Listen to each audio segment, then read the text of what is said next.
La madrugada que cambió para siempre la historia de Venezuela comenzó con el rugido sordo de tanques avanzando por la avenida Urdaneta, mientras la bruma todavía cubría los tejados de Caracas. Sin previo aviso, sin cadenas nacionales, sin discursos grandilocuentes que advirtieran lo inevitable, la Fuerza Armada Nacional Bolivariana decidió finalmente ponerle punto final a la farsa que había condenado al país al hambre y la miseria. Fue un golpe directo, sin anestesia, un mazazo histórico que sacó a Nicolás Maduro del Palacio de Miraflores como un ladrón descubierto en su guarida. No hubo pactos, no hubo misericordia. Solo un operativo quirúrgico ejecutado con una frialdad escalofriante por los mismos altos mandos que durante años juraron lealtad ciega al chavismo. Fuentes militares filtraron que todo empezó horas antes del amanecer, en una sala de crisis repleta de generales con rostros tensos, hartos de sostener con fusiles una dictadura que se caía a pedazos. El ultimátum fue seco, sin espacio para negociaciones: o entregas el poder o serás reducido por la fuerza. Maduro, acorralado, con el semblante desencajado y sin el respaldo de sus compinches internacionales, comprendió que su reino de terror había llegado a su fin. No hubo salida digna. Sus más fieles guardaespaldas salieron disparados del palacio, dejando un reguero de papeles quemados, discos duros destrozados y habitaciones destartaladas como si hubieran sido saqueadas por animales salvajes. Las imágenes que comenzaron a circular en redes sociales fueron un puñetazo directo al corazón del chavismo. Vehículos blindados posicionándose en cada acceso a Miraflores, helicópteros sobrevolando la ciudad como cuervos gigantes acechando a su presa y soldados con rostros impenetrables montando cordones de seguridad que no permitían ni una mosca sin permiso. Caracas despertó esa mañana al sonido de sirenas, gritos de euforia y 1 millón de teléfonos grabando lo que pronto sería el video más compartido de la década, el momento en que el monstruo fue finalmente derribado. En los barrios, donde el hambre había hecho estragos y la esperanza era un recuerdo amargo, la noticia corrió como fuego en pólvora. Mujeres salían a las calles con lágrimas rodando por sus mejillas, viejos abrazaban banderas raídas, niños bailaban sobre asfalto caliente gritando se fue, como si conjuraran un maleficio largamente esperado. Pero no todos estaban dispuestos a rendirse ante el nuevo amanecer. Grupos radicales, fanáticos enceguecidos por años de propaganda, salieron armados con piedras, palos y hasta viejos fusiles oxidados, intentando inútilmente defender el cadáver de un régimen que ya no existía. Los enfrentamientos no tardaron en llegar. En zonas como Catia y el Valle, los choques entre los chavistas más recalcitrantes y efectivos de la FAMBE dejaron estampas propias de una guerra civil encapsulada, barricadas en llamas, ráfagas de disparos al aire y gritos desesperados reclamando un socialismo que solo existía en los discursos de Maduro. Mientras tanto, los tanques pasaban implacables, aplastando no solo escombros sino décadas de represión y miedo. Y en el centro de este terremoto político, surgía una figura que hasta hacía pocas semanas había sido demonizada, perseguida y censurada sin piedad. María Corina Machado apareció rodeada de diputados opositores y comandantes de alto rango, con el puño derecho en alto y la Constitución venezolana en la izquierda, como un faro que atravesaba la penumbra de 24 años de despotismo. Hoy empieza la liberación de Venezuela, gritó con una voz que se quebró un segundo por la emoción, solo para volver con más fuerza. Las cámaras capturaron cada lágrima, cada mirada incrédula de quienes nunca pensaron vivir para ver ese día. Afuera, las calles eran un carnaval improvisado. Las viejas camionetas destartaladas, otrora silenciosas, ahora pasaban tocando cornetas sin parar, llenas de gente con banderas amarradas al cuello.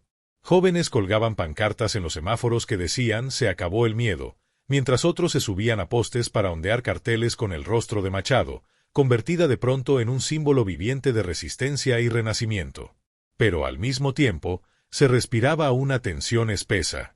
El país entero comprendía que ese día glorioso era solo el comienzo de una tormenta todavía más grande. Porque Maduro no estaba muerto, solo derrotado y capturado. Fuentes reservadas aseguraron que el dictador había sido escoltado fuera de Miraflores con esposas y los ojos vendados, metido en un vehículo blindado rumbo a un destino desconocido. ¿Un calabozo secreto? ¿Una base militar en los llanos? ¿Un avión esperando en Maiquetía para mandarlo a Cuba? Nadie lo sabía. Lo único cierto era que el hombre que creyó tener a Venezuela de rodillas hasta el fin de sus días ahora estaba bajo la custodia de los mismos militares que solían servirle de alfombra. El terror se les había devuelto. En videos filtrados desde dentro del Palacio Presidencial se veían escenas de caos absoluto, funcionarios destruyendo documentos, guardias lanzando discos duros al piso y aplastándolos a patadas, Cilia Flores corriendo por pasillos con joyeros en la mano mientras gritaba órdenes histéricas a empleados que ya no sabían si obedecer o buscar la salida más cercana. Maduro, dicen los testigos, no gritaba órdenes como un líder firme, sino balbuceaba amenazas rotas, temblando, sin que nadie le prestara atención. La caída del tirano no fue una revolución romántica. Fue una purga quirúrgica, un corte helado hecho por manos que durante años sostuvieron el cuchillo que degolló a millones. Generales que se enriquecieron con contratos fantasmas y negocios turbios decidieron que el barco chavista se hundía demasiado rápido y que era hora de saltar. ¿Por lealtad a la patria? No. Por puro instinto de supervivencia. Y así, en cuestión de horas, lo que parecía imposible se volvió un hecho irreversible. El mundo observó con la boca abierta. Estados Unidos, sin perder un segundo, lanzó un comunicado donde el secretario de Estado usó palabras más duras que nunca. El régimen ilegítimo ha caído y solo reconoceremos a la transición democrática liderada por María Corina Machado. La Unión Europea se sumó poco después, prometiendo levantar progresivamente las sanciones si el nuevo gobierno cumplía con elecciones libres y transparentes. Las bolsas internacionales reaccionaron con un vértigo nervioso. El petróleo venezolano subió un 12% en menos de 24 horas, mientras el bolívar negro se desplomaba a otro 35% en el mercado paralelo. Pero detrás del ruido de las divisas, se respiraba algo mucho más profundo. Un país entero, tras 2 décadas de oscuridad, estaba intentando recordar cómo se sentía la libertad. Con miedo, sí. Con cicatrices abiertas que tardarán generaciones en cerrar. Pero por primera vez en muchísimo tiempo, con un atisbo de esperanza vibrando en el aire cargado de sudor, humo y lágrimas. Y mientras los drones militares sobrevolaban Caracas, la pregunta que comenzaba a surgir en todas partes no era si Maduro volvería, porque ese capítulo estaba cerrado, sino si los cómplices del régimen lograrían huir o serían los próximos en ser arrastrados esposados por esas mismas calles donde se enriquecieron a costa del hambre de un pueblo que hoy, al fin, alzaba la voz para gritar, ¡nunca más! Lo que ocurrió después del derrocamiento fulminante de Nicolás Maduro no fue el final de la pesadilla, sino el inicio de un capítulo mucho más crudo, cargado de adrenalina, miedo y sed de justicia. Porque apenas unas horas después de que el tirano fuera sacado de Miraflores como un ladrón vulgar, la Fuerza Armada Nacional Bolivariana, esa misma institución que durante años actuó como su brazo opresor, desplegó un operativo de dimensiones monstruosas. Caracas se convirtió en un tablero de ajedrez con soldados en cada esquina, tanques custodiando ministerios, francotiradores apostados en azoteas y helicópteros rugiendo sobre avenidas principales. No era un desfile militar, era el mensaje más claro y brutal que se podía enviar: quien intente detener esta transición será pulverizado. Los generales, ahora convertidos en adalides improvisados de la restauración democrática, juraron públicamente lealtad a María Corina Machado. Y no fue una simple declaración. Un documento oficial leído con voz pétrea por el general en jefe retumbó en cadena nacional con palabras que dejaron helados a propios y extraños. Reconocemos la legitimidad del gobierno interino, garantizaremos el orden constitucional y aplastaremos sin piedad cualquier foco de insurrección. Las imágenes se viralizaron en segundos. Twitter, Facebook, Instagram ardían con el video del general condecorado declarando la guerra total a cualquier intento de sabotaje. Fue una puñalada directa al corazón del chavismo radical, que hasta el día anterior se sentía intocable. Pero lo que el país no sabía era el nivel de fractura interna que estaba carcomiendo a la FARC. Fuentes de alto rango filtraron que antes de ese comunicado hubo reuniones secretas donde se respiró pólvora. Algunos oficiales, aún leales a Maduro y beneficiarios de sus redes criminales, trataron de frenar la jugada. Hubo amenazas veladas, pistolas sobre la mesa, gritos entre comandantes que casi terminan en balacera. Al final, la balanza se inclinó por el pragmatismo. Sostener a un dictador caído era cavar su propia tumba. El comunicado terminó siendo una orden de cacería contra los colectivos chavistas y los grupos armados parapoliciales que durante años aterrorizaron los barrios. La misma noche del anuncio, comandos de élite irrumpieron en barriadas controladas por colectivos, desarticulando arsenales clandestinos y capturando a cabecillas que chillaban promesas de fidelidad a la revolución mientras eran esposados con el rostro contra el asfalto. Videos caseros mostraban escenas impactantes: hombres encapuchados entregando cajas llenas de fusiles, vecinos aplaudiendo desde las ventanas, niños coreando «Viva Venezuela libre», mientras las patrullas se llevaban a los sicarios uniformados con gorras rojas. Y mientras tanto, en el Palacio Federal Legislativo, ocurría un hecho histórico que rompía con cada cadena que había mantenido a Venezuela sometida durante más de 2 décadas. María Corina Machado, vestida de blanco, con el rostro iluminado por un reflector que hacía brillar sus lágrimas contenidas, juramentaba como presidenta interina ante una sala repleta de diputados opositores, militares con uniforme de gala y cámaras que transmitían cada segundo a un país pegado a las pantallas como nunca antes. «Hoy termina la pesadilla que nos robó la patria», dijo con voz firme que por momentos se quebró. No hubo promesas tibias. No habló de reconciliación almibarada ni de olvidar las heridas abiertas. Su mensaje fue brutal: los corruptos pagarán, los presos políticos saldrán libres esta misma noche, y los verdugos conocerán lo que es la justicia. El salón estalló en aplausos, abrazos, llantos. Afuera, Caracas explotaba en un clamor popular que parecía surgir desde las entrañas mismas de la tierra. Gente cantando el himno entre sollozos, parejas besándose como si fuese el último día del mundo, ancianos arrodillados levantando la mirada al cielo, murmurando oraciones de gratitud. Era el grito colectivo de un país entero que había olvidado lo que era respirar sin miedo. Pero entre la multitud también se tejían rumores oscuros. Informaciones no confirmadas indicaban que Maduro estaba siendo trasladado entre distintas bases militares, como un prisionero de alto riesgo que podría ser rescatado en cualquier momento por comandos chavistas o mercenarios extranjeros. Porque la pesadilla no desaparece de la noche a la mañana, y el miedo a un contragolpe estaba tatuado en cada gesto nervioso, en cada mirada hacia los cielos buscando helicópteros sin bandera. Y entonces llegó el bombazo que reventó las redes sociales. Estados Unidos reconoció oficialmente a María Corina Machado como presidenta interina legítima, prometió ayuda humanitaria inmediata y advirtió que cualquier ataque al nuevo gobierno sería considerado un acto de agresión con consecuencias demoledoras. La Casa Blanca filtró incluso que ya había equipos de asesores militares y económicos listos para pisar suelo venezolano en cuestión de horas. Fue como echar gasolina sobre el fuego. La bolsa de Nueva York reaccionó de inmediato, los inversores oliendo un negocio multimillonario en la reconstrucción del país más rico en petróleo del mundo, ahora libre de sanciones si el proceso democrático avanzaba. Pero ojo, la historia no se escribe solo con dólares. En el Capitolio estalló un debate ardiente. Algunos congresistas republicanos exigían que ni un centavo fuera liberado sin auditorías feroces, mientras halcones demócratas reclamaban un plan Marshall para Venezuela antes de que Rusia o China aprovecharan el vacío. En los pasillos del Congreso estadounidense se negociaban millones que podrían levantar o hundir el futuro inmediato del país caribeño. Mientras tanto, en Caracas, la presión social era un volcán a punto de estallar. Las primeras órdenes de Machado no se hicieron esperar: liberación inmediata de todos los presos políticos. Y las escenas fueron estremecedoras. Familias apiñadas frente a las puertas del Helicoide y de Ramo Verde gritando nombres, llorando de desesperación, hasta que por fin comenzaron a salir los primeros rostros demacrados por la tortura, las ojeras, la desnutrición. Exmilitares que se alzaron contra Maduro, periodistas que publicaron verdades incómodas, estudiantes que marcharon con carteles pidiendo comida. Algunos salieron tan flacos que parecían sombras humanas, pero con sonrisas tan gigantes que partían el alma.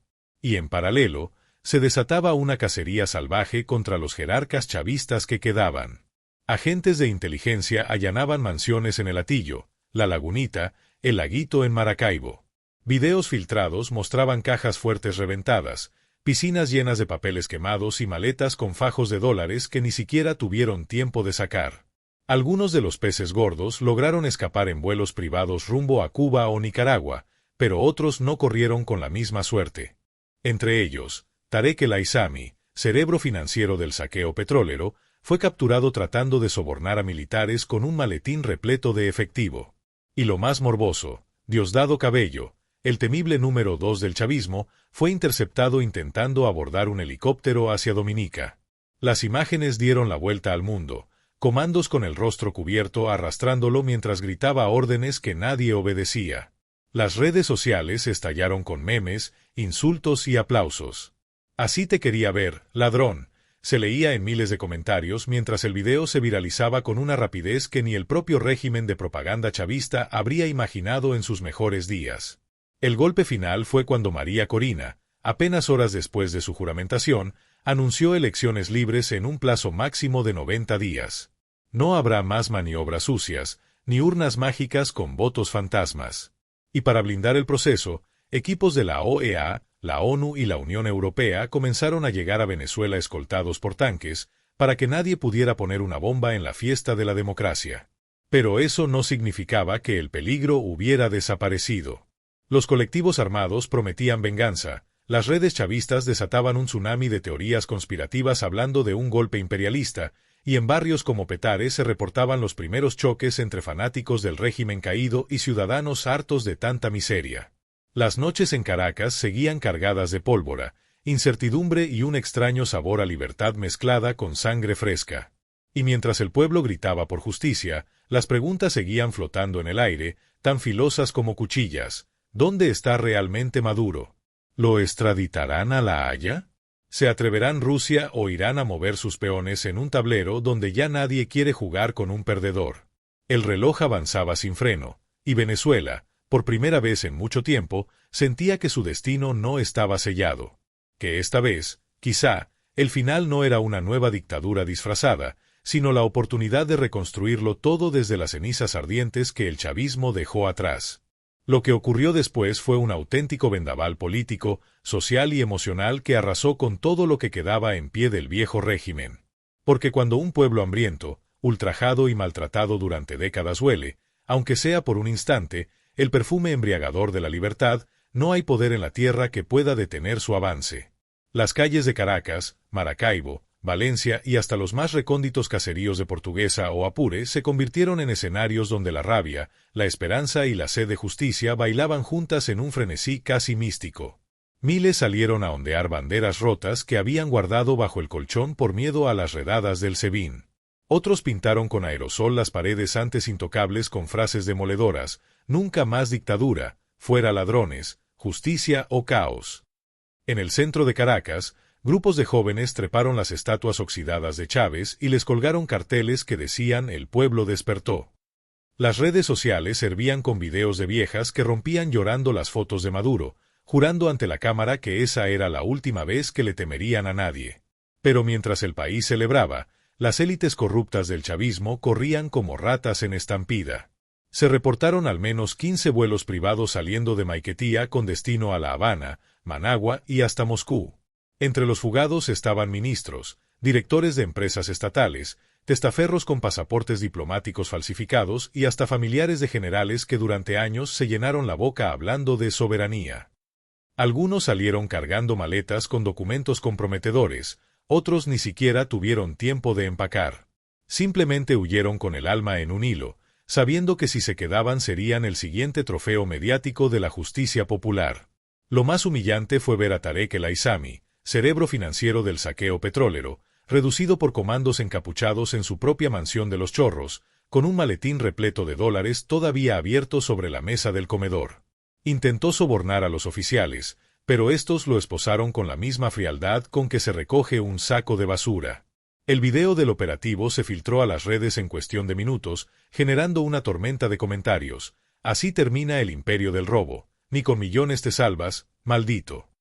Pero lo que realmente sacudió al país hasta sus cimientos fue la captura fallida de Diosdado Cabello. El temido número 2 del chavismo intentó escapar en un helicóptero privado hacia Dominica, pero comandos especiales lo interceptaron en la pista. Las imágenes son ya historia pura: Cabello forcejeando con los soldados, gritando órdenes que nadie obedecía, mientras lo empujaban sin contemplaciones hacia un convoy blindado. La multitud que se había reunido en las cercanías del aeropuerto rompió en aplausos frenéticos. «Se acabó el miedo», gritaban entre lágrimas, con el puño alzado al cielo. La lista siguió creciendo sin piedad. Delcy Rodríguez fue ubicada escondida en una residencia diplomática intentando quemar discos duros. Vladimir Padrino López, que se creía amo de los cuarteles, fue detenido mientras trataba de fugarse con un convoy militar rumbo a la frontera. Hasta el jefe del SEBIN, Gustavo González López, terminó capturado en un hotel de lujo intentando disfrazarse con una peluca. Cada captura era un mensaje brutal. El dinero, los escoltas, ni siquiera el terror les habían servido para salvarse. Mientras tanto, María Corina Machado no perdió ni un solo segundo en consolidar la transición. Desde Miraflores, en cadena nacional y rodeada de oficiales de la FAMB, lanzó una advertencia que retumbó en todos los rincones del país: o se suman a la reconstrucción nacional o terminarán en el mismo calabozo que sus cómplices. No hubo aplausos complacientes, solo un silencio cargado de tensión. Porque todos entendieron el peso de esas palabras. Las primeras medidas fueron tan audaces como explosivas. Se decretó la dolarización temporal de emergencia, un golpe directo a la hiperinflación que había convertido al bolívar en papel mojado. Salarios públicos y transacciones clave empezaron a pagarse en dólares desde el día siguiente. Comerciantes que durante años especularon con el hambre del pueblo ahora bajaban precios en pánico ante la amenaza de prisión por acaparamiento. Videos mostraban a compradores haciendo cola no para buscar harina escasa, sino para cambiar bolívares por dólares legales por primera vez en una década. Era un nuevo mundo, imperfecto y riesgoso, pero sin el cáncer del socialismo corrupto que había devorado el país. En simultáneo, se desplegó un ejército de auditores acompañados por comandos armados que irrumpieron en PEPSA y empresas estatales. Las imágenes eran cinematográficas. Directivos chavistas escoltados esposados entre gritos, computadoras incautadas, cajas fuertes abiertas con palancas. Se filtraron documentos que demostraban contratos fantasmas, redes de lavado de dinero que salpicaban a bancos en Suiza y Andorra, y hasta listas de políticos europeos y africanos que recibieron comisiones por apoyar al régimen. El impacto internacional fue inmediato. Estados Unidos desbloqueó fondos congelados de Venezuela, pero con una advertencia: cada centavo será auditado. Si roban, se cierran los grifos. El FMI ofreció líneas de crédito de emergencia bajo condiciones estrictas. Mientras tanto, la Unión Europea preparaba un paquete de ayuda humanitaria por 5.000 millones de euros para reconstruir hospitales y carreteras. Pero lo más simbólico fue ver embajadas de España, Colombia y Alemania reabrir sus puertas en Caracas tras años de puertas cerradas por la dictadura. El mundo le tendía la mano a una Venezuela que apenas estaba aprendiendo a caminar otra vez. Sin embargo, el viejo monstruo chavista no murió sin patalear. Las redes sociales se convirtieron en trincheras digitales donde bots, trolls y fanáticos lanzaron una ofensiva de teorías conspirativas, memes grotescos y amenazas directas contra María Corina Machado. Esa burguesa no dura ni una semana, decían cuentas anónimas con fotos del Che Guevara. Se viralizaron videos de colectivos armados prometiendo defender la revolución a sangre y fuego. Hubo intentos de ciberataques que tumbaron portales del gobierno interino por horas, mientras comandos del SEBIN infiltrados eran capturados tratando de volar torres eléctricas para sumir al país en caos. La respuesta fue inmediata y sin titubeos. La FAMB patrulló calles con tanquetas, impuso toques de queda en zonas rojas y montó retenes militares en entradas y salidas de las principales ciudades. Las órdenes eran claras: quien intente sabotear la transición será tratado como enemigo de la patria. La población, aunque asustada, empezó a respirar sin el terror pegajoso que impregnó cada esquina durante 24 años. Y mientras tanto, la justicia internacional avanzaba como un bulldozer sin freno. La Corte Penal Internacional activó protocolos para juzgar a Maduro por crímenes de lesa humanidad, corrupción masiva y narcoterrorismo. Abogados internacionales filtraron que las pruebas eran tan demoledoras, órdenes firmadas para masacres, pagos directos a carteles mexicanos y colombianos, torturas documentadas con fotos y videos, que hasta sus antiguos aliados de Rusia y China empezaban a distanciarse.